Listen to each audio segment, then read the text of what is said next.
지금 우리가 이렇게 클래스를 분리를 해놨죠.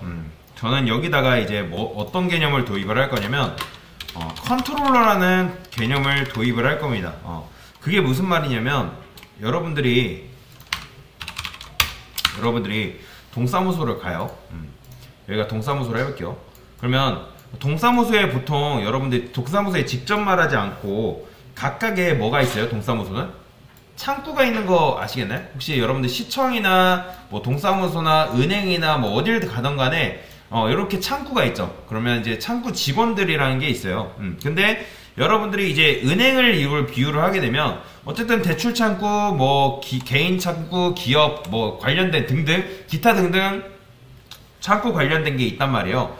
현재 우리가 만든 이 앱이라는 거에는 뭐밖에 없죠 지금? 아티클이라는 거밖에 없잖아요. 이해되시죠? 아티클이라는 걸 여기다가 모아놨는데 나중에 그리고 회원가입을 추가할 수 있단 말이에요. 근데 회원가입을 추가했을 때 이 아티클이라는 곳에 회원가입을 추가할 수 있는 곳은 아니잖아요. 이해되시죠? 그죠?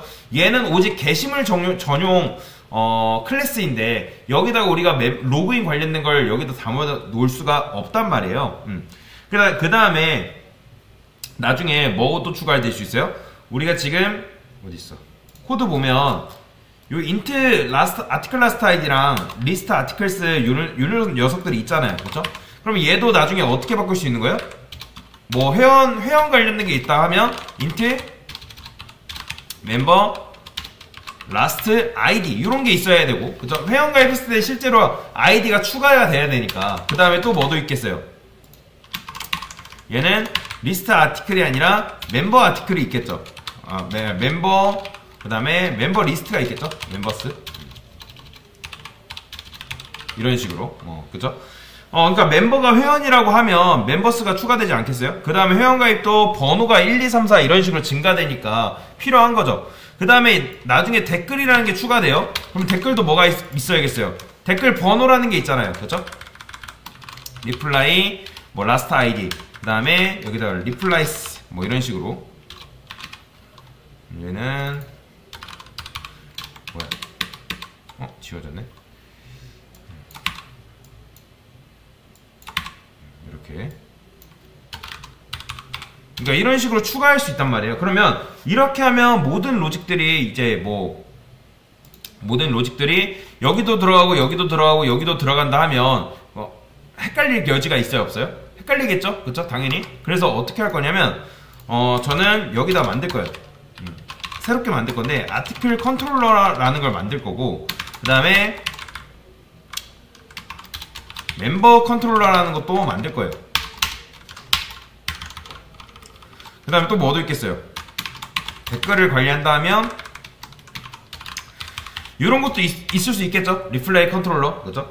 그래서 이런 이제 창구, 이거를 쉽게 말해서 컨트롤러를 창구 직원이라고 생각하시면 돼요. 창구 직원. 어디 있어? 창구 직원이라고 생각하시면 되는데, 그러면 앱에서 어떤 명령이 들어오면 명령이 들어올 거 아니에요, 그죠? 그래서 이제 명령이 딱 들어와요. 고객위에서 어떤 뭐 유저 아티클 리스트라든지 뭐 로그인이라든지. 그러면 이 녀석은 말 그대로 창구 직원한테 토스하는 역할을 한다고 생각하시면 돼요. 그러니까 여러분들 은행 들어가 봤나요? 은행 가면 보통 은행 앞에 누구 있어요? 청원 경찰 비슷한 분 계시죠? 안내표 뽑아주는 분 계시잖아요. 그분이 이제 직접 일 처리를 하는 게, 그분이 하는 역할은 뭐예요? 고객 오면 뭐 때문에 오셨습니까? 물어보죠. 그러면 뭐 때문에 오셨습니까? 하면 뭐 대출 업무 때문에 왔습니다. 뭐 그냥 예금 때문에 왔습니다. 하면 그거에 맞춰서 번호표 뽑아주고 어디로 가라고 하잖아요. 그죠? 그러면 앱은 말 그대로 그 역할만 하는 거예요. 그 역할만. 그 다음에 그 역할을 하면 얘는 누구한테 토스를 해주는 거예요? 창구 직원한테 손님들을 이렇게 안내해 주는 거예요. 그러면 컨트롤러에서 하는 역할은 뭐예요? 여러분들 그 은행 업무 보면 창구 직원이 보통 뭐라고 해요? 주민등록증 가져왔는지 안 가져왔는지 체크하죠. 그래, 통장 가져왔는지 안 가져왔는지 체크하죠. 그러니까 컨트롤러에서 하는 역할이 바로 그런 거예요. 그러니까 우리가 게시물을 쓸 수 있는지 없는지, 그쵸? 그러니까 게시물을 쓸 수 있는지 없는지라는 건 뭐예요? 그 게시물 읽어드리는 걸 합시다. 뭐 예를 들어서 내가 디테일 했을 때 1번 했으면 1번 게시물이 있는지 없는지 그거를 누가 한다? 컨트롤러가 하는 거예요. 이해되시죠? 그래서 컨트롤러는 한마디로 창구 직원이다 라고 생각하시면 돼요. 창구 직원. 이게 바로 컨트롤러에 대한 개념인데, 지금 이 개념을 왜 설명드리냐면 우리가 앞으로 도입할 개념이 MVC라는 개념이기 때문에 그래요. MVC. 얘는 뭐냐면 우리가 프로그래밍 할 때 로직 코드를 짜는데, 프로그래밍 디자인 패턴이라는 게 존재하거든요. 디자인 패턴. 그러면 제가 여기다가 검색을 해볼게요. 자, 디자인 패턴. 그러면 굉장히 많이 나요. 소프트웨어 디자인 패턴이라 해서 나중에 혹시라도 정보처리 기사 시험 보실 분들 계실지 모르겠지만, 정보처리 기사에는 이 디자인 패턴 시험이 꼭 등장합니다. 그래서 이제 디자인 패턴 중에 MVC라는 게 있습니다. MVC. 그러면 나오죠.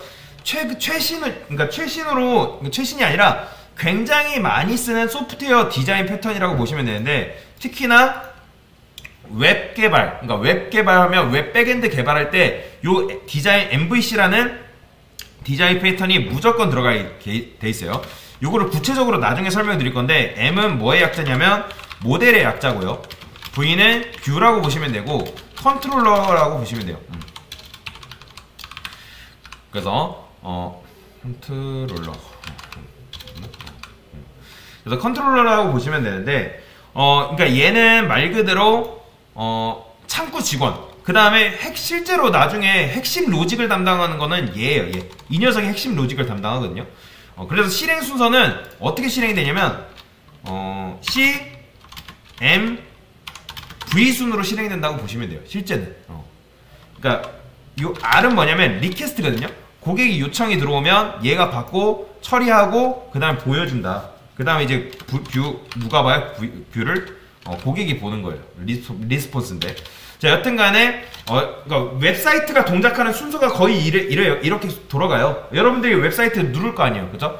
뭐 여러분들이 롤 홈페이지를 클릭했어요. 그러면 롤 홈페이지 클릭했을 때 여러분들이 요청을 하죠. 로그인을 하죠. 그러면 얘가 받고 얘가 받는 다음에 그걸 처리하고 여러분들한테 보여주는 거예요. 실제로 여러분들이 로그인하는 방식은 다 이렇게 되어 있어요. 로그인하는 방식은. 근데 지금 이렇게만 설명드리면 너무 어려우니까 하면서 설명을 드릴 건데, 이게 바로 MVC 구조고 우리는 그 MVC 구조 중에 컨트롤러라는 걸 도입할 거다 라고 보시면 되겠습니다. 네, 이상입니다.